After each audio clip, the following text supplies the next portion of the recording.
A parent in Marion County was sent to grown-up detention, accused of striking a school employee while on the school bus. And it was all caught on camera.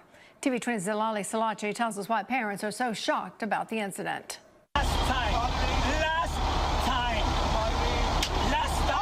This is footage of 50-year-old Esdras Burgess Cruz hitting a Marion County public school bus aide. It's fearful, you know, for the kids and the bus driver itself. Burgess Cruz was arrested by Marion County Sheriff's deputies who say he was upset about his son's suspension from riding the bus because of bad behavior. It's always disappointing to see an adult set the wrong example for students to follow, and this is that case.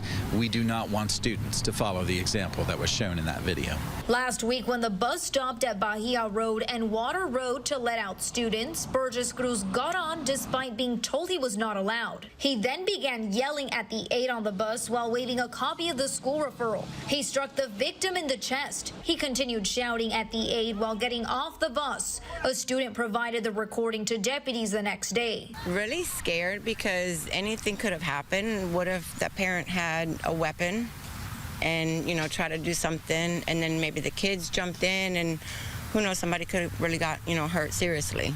Deputies say shortly after the altercation, Burgess Cruz was located and arrested. And parents in Marion County tell me the situation could have been handled differently by simply going to administration. And as a parent, to have to hear those children in shock and screaming, they will never forget that. Burgess Cruz bonded out of the Marion County Jail last Thursday. Zilali Salache, TV 20 News.